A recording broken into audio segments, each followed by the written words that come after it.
À l'heure où je vous fais cette vidéo, je suis très surprise. Peut-être dans d'autres vidéos, peut-être d'autres youtubeurs ou d'autres personnes sur YouTube ou ailleurs en ont parlé, mais en tout cas moi, au moment où je filme cette vidéo, je suis surprise.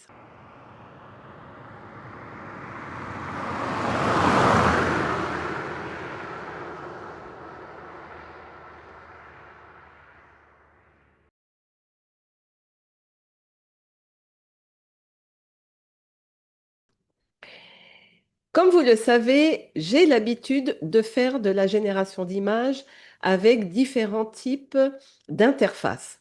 Pas de modèle, mais d'interfaces. Donc, j'utilise le plus souvent dans mes tutoriels pour les animations ChatGPT pour que cela soit accessible au plus grand nombre. J'utilise facilement ChatGPT, mais habituellement, j'utilise ces derniers temps une plateforme comme Hagfield qui me permet d'avoir sur une seule interface différents modèles et qui me permet de générer des images. Là-dessus, ce n'est pas une surprise. Mais voilà qu'est-ce qui m'est arrivé. Je vais me présenter pour les nouveaux qui sont arrivés sur cette chaîne. Je vous en remercie infiniment d'être arrivés là, malgré le peu de vidéos que je tourne actuellement. Et pour cause, l'intelligence artificielle évolue très rapidement, plus rapidement que l'on n'aurait cru. Je suis Martine de Code Femina. Code Femina, c'est un projet essentiellement qui parle aux femmes, mais les hommes sont les bienvenus. Et c'est pour parler de l'animation en général, mais pas que ça. Il y a aussi la programmation pour apprendre, pour découvrir, pour s'améliorer dans la programmation web avec les nouvelles technologies, y compris l'intelligence artificielle. Et je fais pas mal de choses autour de cela. J'accompagne toutes les personnes qui le souhaitent à aller plus loin dans les intelligences artificielles au travers d'un accompagnement très particulier. J'ai une formation en ligne. Vous aurez toutes les informations en barre de description ou sinon au premier commentaire épinglé. Voilà. Là, maintenant, ce que j'ai découvert, c'est simple. Là, j'étais en train de mettre en place mon deuxième jour des ateliers sur l'initiation à l'intelligence artificielle en présentiel. Et je commence par une introduction, c'est parler de l'actualité et surtout de montrer les vrais faux. Donc, les vrais faux, c'est on s'exerce avec l'œil pour découvrir, pour essayer de détecter quelle est la vraie image et quelle est la fausse image. Jusque-là, pas plus tard que la semaine dernière, il était possible vraiment, avec les images de ChatGPT, de détecter cela. En voulant faire la mise à jour des images, parce que tout le temps je réactualise, je ne garde pas les mêmes, et j'évolue avec les mises à jour des LLM, eh bien là, j'ai été bluffée. Et c'est pour ça que je fais cette vidéo. À l'origine, cette vidéo n'était pas prévue. Et voilà, il m'a fallu vous montrer ça parce que c'est vraiment très surprenant ce qui se passe. Alors, je vais vous montrer le résultat d'une génération d'images que j'ai réalisée à partir d'images que j'ai gentiment empruntées à Pinterest. Ça n'a pas l'objectif ici, ce n'est pas de vendre, donc là, j'ai tout à fait le droit d'exploiter ces images. Mais là, j'avoue que je suis bluffée. Alors voici d'abord ce que je vais vous montrer. Voici une image, tout ce qu'il y a de plus basique. Peut-être que celle-ci, elle a été générée, peut-être pas, mais en tout cas, voici ce qui se passe. C'est une image basique d'un photographe quelconque. S'il y a des personnes sur cette image qui se reconnaissent et qui est sur ma chaîne, veuillez m'en excuser, c'est juste à titre de démonstration. Je ne vends absolument pas vos images. Et voici l'image que j'ai générée avec ChatGPT. Je le grossis un petit peu plus et voilà, je m'amuse à faire des vrais faux. Et voilà ce qui se passe. C'est que là, il y a des différences, mais quelle est la vraie, quelle est la fausse, quelle est la fausse, quelle est la vraie? Ben, j'ai été bluffée. Généralement, je fais ce type d'image avec ChatGPT parce que justement, on a la possibilité de détecter les différences et c'est cela qui permettait aux initiés de commencer à découvrir la différence. Je vais vous montrer une autre image. Alors, hop, je vais revenir ici, juste un instant, et voilà, hop, hop, et voici une autre image. Là, c'est la vraie et voici la fausse. Donc là, vous avez l'URL qui est affichée normalement, mais je ne vais pas la flouter exprès. Mais essayez de comprendre ce qui se passe. Il y a quasiment la fausse image est quasiment mieux que la vraie. Il est très difficile de faire de la différence. Eh bien, voilà ce qui se passe aujourd'hui avec ChatGPT. Alors là, j'interromps la vidéo. C'est Martine du présent ou du futur. Je ne sais pas comment on peut le dire. C'est vrai que ce que j'ai enregistré fait partie du passé. Voilà, je me suis rendu compte que les deux démonstrations que je vous ai données jusqu'à présent, ce sont des images qui ont été générées. Donc sur Pinterest, malheureusement, maintenant, il faut vraiment avoir l'œil exercé. Voilà encore une bonne raison de dire qu'il faut regarder 2 fois plus près qu'avant. C'est qu'on va se retrouver avec de plus en plus de contenu de ce type. Donc là, pour vous montrer l'évolution de ChatGPT, le GPT Image, j'ai directement été sur une bibliothèque d'images type FreePic et là j'ai décidé de prendre des photos. Je vais vous montrer le filtre que j'ai mis en place pour être sûr que je n'ai que des vraies images et je vous fais la démonstration du vrai faux. Voilà.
Donc là, il y a un changement.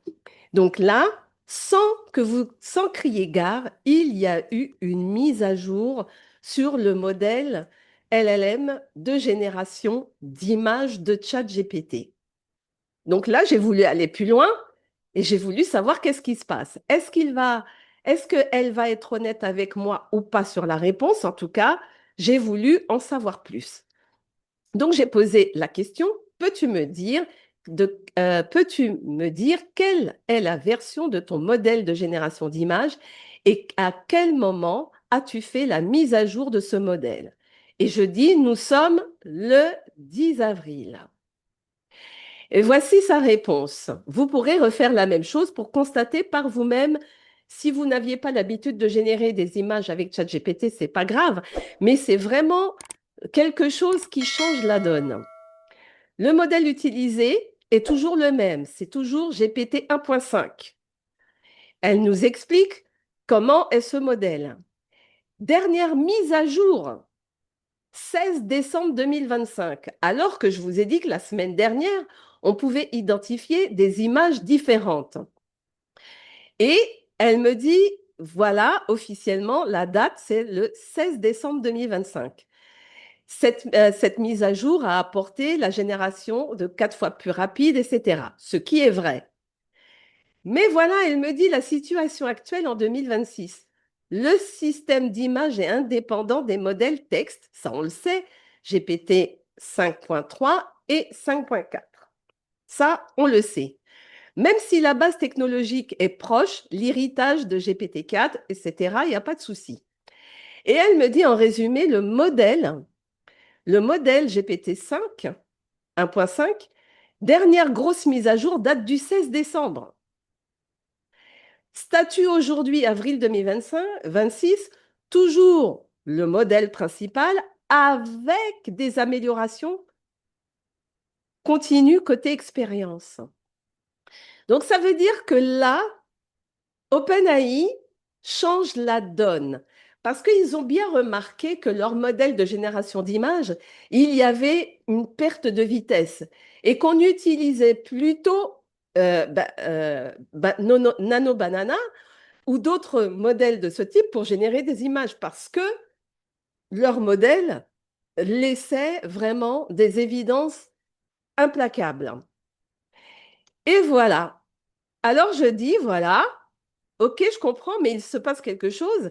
Les images que j'ai générées avec toi vendredi dernier et les images que je génère aujourd'hui sont complètement différentes. As-tu fait une amélioration? Et si oui, laquelle? Là, il me dit, oui, ce que tu observes est réel, mais ce n'est pas forcément un nouveau modèle officiel. C'est très probablement une mise à jour silencieuse qu'ils appellent fine tuning, plus réglage interne. Et là, il me donne des explications. D'accord? Là, aujourd'hui, ce qui est probablement a évolué récemment, sans vouloir dire que ça a évolué réellement. D'accord? Compréhension des prompts beaucoup plus stricte. Avant, le modèle interprétait beaucoup. Il ajoutait des éléments créatifs. Maintenant, il suit beaucoup plus fidèlement tes mots. Il improvise moins. Le modèle improvise moins. Résultat, image plus proche, mais parfois moins artistique spontanément. Voilà ce qui se passe. Alors, elle dit style visuel plus standardisé. Il a clairement eu des ajustements sur la cohérence des visages, la gestion des lumières, les textures plus réalistes. Mais effet secondaire, perte de certains styles signatures que tu pouvais avoir avant et rendu parfois plus lisse ou générique. En 3, meilleure stabilité des compositions. Avant, personnages déformés, incohérence sur les mains, les yeux, etc. Maintenant, composition beaucoup plus stable, proposition plus juste. Donc, moins d'erreurs visibles, mais aussi moins de surprises créatives. 4, renforcement des filtres très important. Ah, d'accord? Ça, c'est souvent invisible, mais ça change énormément le rendu. Restriction sur certains styles, artistiques, réalisme, extrême, limitation de certains visuels trop expressifs. Résultat, image plus safe, parfois moins puissante visuellement. Ajustement 5, ajustement des sites internes. Elle dit très probablement, mais c'est sûr que c'est certainement, même avec les mêmes prompts. Le moteur de variation a changé. Donc le rendu diffère fortement. OK? Voilà. Alors, je ne vais pas vous expliquer tout ce qu'elle a écrit, je vous le laisse. Vous pourrez mettre des pauses pour faire la lecture. Et tout ce qu'elle peut me dire, c'est qu'exemple concret, avant tu pouvais dire illustration IA moderne. Maintenant, il faut dire flat design illustration, clean vectorial style, white background, minimal pastel, color notre texture. Voilà ce qu'il faut dire maintenant. Donc, on donne plus de détails, mais c'est ce que je vous expliquais déjà avant dans mes précédentes vidéos et dans ma formation IA et créative, c'est qu'il faut apporter plus d'informations sur ce que vous souhaitez générer. Et voilà. Donc, l'analyse. Là, analyse des images avant versus maintenant. Reconstituons ton propre prompt exact pour retrouver ton style d'avant. Création d'un prompt template stable. Donc là, je vais vous montrer. Alors, ce n'est pas moi qui ai généré cette image-là. Donc, certaines informations sur cette image seront floutées. Mais c'est pour que vous puissiez comprendre ce que faisait ChatGPT la semaine dernière encore. Voici une image. C'est une image de style flyers qui est très utilisée pour faire la promotion de certaines activités. Donc là, ce que vous voyez, c'est flouté, mais je vous mets simplement en avant le texte. Voilà le rendu, le type de rendu que faisait ChatGPT avant. Je vais vous l'ouvrir. Voici le type de design que faisait ChatGPT avant. OK? Ben, figurez-vous, j'ai juste reproduit la même image. Je vous dis la même. Et voici le résultat. Elle a analysé l'image, tout ça, et je lui ai dit de reproduire la même image, la même. Et regardez ce que ça donne, la différence entre avant et maintenant. Voici la qualité de l'image. Là, on est plus dans l'illustration, presque proche. Non, illustration. Là, les filtres lumière sont plus mis en avant. OK. Donc là, tout ce qui est flouté, c'est les informations clients, hein. Donc là, vous voyez la différence. D'accord? Donc là, ce que je vous recommande de faire, c'est de tester, excusez-moi, essayez de tester par vous-même. Reprenez dans votre bibliothèque d'images, hop, toutes les images que vous avez générées et recommencez. Et vous verrez, vous pourrez constater vraiment les différences. C'est ça que je voulais vous faire comme vidéo. C'est une vidéo très courte et je vais vous donner encore un autre exemple. Ici, pas besoin de flouter. Ici, c'est une image que j'ai reconstituée à partir d'une capture d'écran d'une tenue vestimentaire que j'ai vue dans une série télévisée. Ce n'est absolument pas le visage de l'actrice, mais en revanche, c'est sa tenue. Et ce que je voulais faire, c'est reproduire la même tenue avec un pantalon. Donc ça, je vous montre le avant, d'accord? Le résultat final que j'ai pu obtenir, c'est ce type de texture avec le pantalon. En brillant, tout ça, c'est ce que me faisait ChatGPT. Alors, je vais vous montrer, hop, je vais essayer, hop, je flouterai certaines informations des images précédentes. Je vous montre simplement le rendu. Quand il arrêtera de vouloir toujours systématiquement les télécharger. Voici, je vous montre bien pour que vous compreniez ce dont je suis en train de parler. Voilà. Voici l'image. Voici la texture du rendu du vêtement. Je vous montre les deux images. Donc, regardez. Là, ce que je ne vous demande pas, c'est de rester dans les détails. C'est ce que me faisait cette composition date d'il y a un mois. Voilà. OK? Et voici maintenant la différence. Maintenant, la voici. Et voici l'image maintenant. La voici. Là, je n'ai plus de brillant.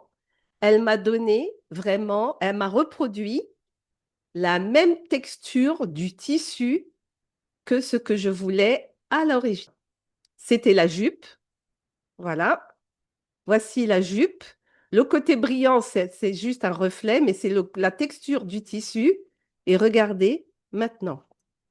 Je le grossis avec le navigateur. Voilà, c'est la texture du tissu que je parle. Là, vous avez juste une légère différence de couleur, mais c'est une image générée pour en générer une autre. Là, il y a du orange. Là, non, c'est pareil. Voilà, j'allais dire. OK? Le visage, là, pour le coup, c'était pas ce qui était important, mais si vous voulez, vous pouvez regarder avant-après. Là, il y a beaucoup plus de lumière, de luminosité. Donc, on a l'impression que c'est une image studio. Voilà, ça c'est avant, ça c'est maintenant. Voilà. Donc, je vais m'arrêter sur ça et vous dire que si vous n'avez pas encore essayé, essayez, reproduisez toutes vos anciennes images et regardez ce qui se passe. Voilà. Je conclus cette vidéo en disant merci encore pour ceux qui ont regardé la vidéo jusqu'ici. N'oubliez pas de liker la vidéo. Merci. Et si vous avez des questions, n'hésitez pas, laissez-moi tout en commentaire. Je réponds dès que possible, mais je réponds toujours. Voilà. Merci beaucoup. N'oubliez pas de vous abonner parce que je sais, malgré le peu de vidéos que je fais, la thématique vous plaît, mais vous vous abonnez pas. Abonnez-vous, faites remonter cette chaîne. Elle fait partie du contenu qui est non automatisé, donc profitez-en, abonnez-vous, likez la vidéo et j'essaierai de faire de mon mieux et de mon possible pour vous faire du contenu régulièrement. Il est vrai que je suis sur ma formation, sur ma plateforme de formation. Je code aussi pas mal de projets et j'accompagne pas mal de personnes à cela qui me prend énormément de temps, mais vraiment, abonnez-vous. Et qui sait, si vous êtes intéressé par vraiment tout ce qui est l'intelligence artificielle et tous les LLM qu'on utilise pour la programmation, pour la génération d'images, de vidéos et bien d'autres choses, et que vous voulez vraiment être accompagné et avoir vraiment un suivi sur tout ce que vous souhaitez réaliser, n'hésitez pas, le lien est dans la description. Je vous remercie. À bientôt. Salut!